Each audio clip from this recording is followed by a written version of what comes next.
ya yale majadiliano ya asubuhi, na ukipitia Hansard ama taarifa zetu rasmi za Bunge, katika ile kuuliza na kujibiwa, Mheshimiwa Gambo mwishowe akatumia sasa maneno ya kwenye kanuni kwamba waziri amesema uongo kwenye kwamba yeye alikuwa mkuu wa mkoa, sio alikuwa mkuu wa mkoa, kwamba mradi ulianza yeye akiwa mkuu wa mkoa 2019.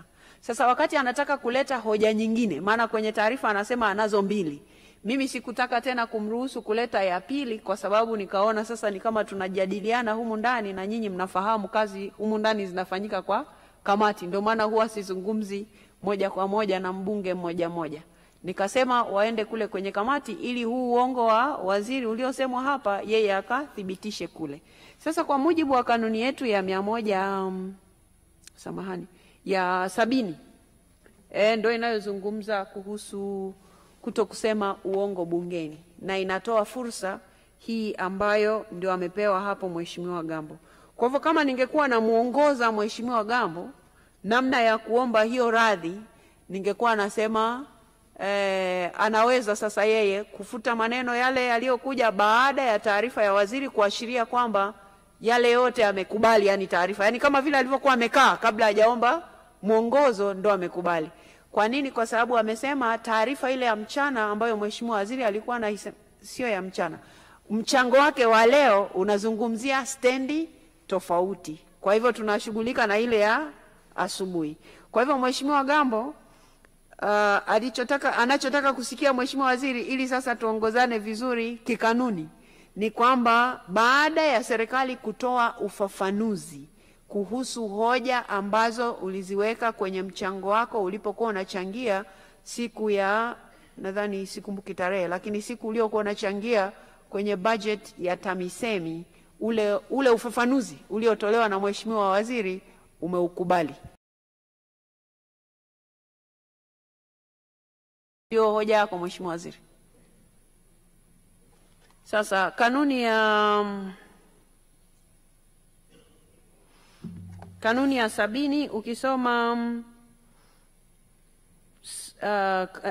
ukisoma fasili ya 7 na ya 8, ikiwa Mheshimiwa Gambo umeelewa sasa haya maelezo, ni kuongoze kwenye hizo kanuni mbili, alafu tunakuwa tumemaliza. Umeelewa maelezo niliyotoa? Niko tayari kwa mwongozo wako Mheshimiwa Spika. Asante sana. Waheshimiwa wabunge, sasa hii kanuni inataka maneno yafutwe kwenye taarifa rasmi za Bunge. Kwa hiyo mbunge ni kwamba anapaswa kufuta kauli yake. Kwa hivyo yeye ameomba radhi na amefuta kauli. Sasa sema hayo maneno mawili ili waziri asikie akitokea kwako. Naona yuko jirani yako hapo. Kwa hiyo wewe futa haya maneno baada ya ule ufafanuzi niliotoa mimi baada ya taarifa ya waziri, alafu omba radhi, tunatoka hapo. Withdraw na naomba radhi. Sema nafuta badala ya neno na withdraw. Napendaga Kiswahili. Nimefuta. Asante sana.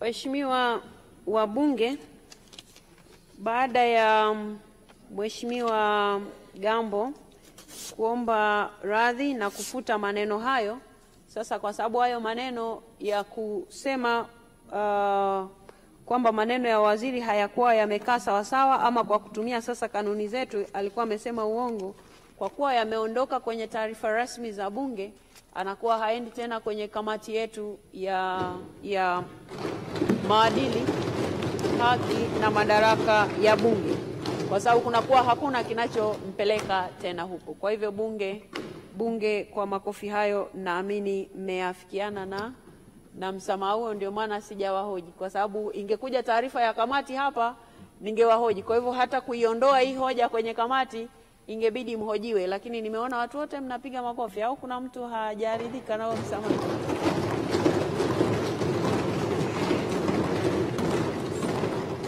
Sawa, sasa ili kanuni zetu zikae sawa, watu wasije wakaja kunikamata siku nyingine, basi wacha niwahoji nikiwa nimesimama.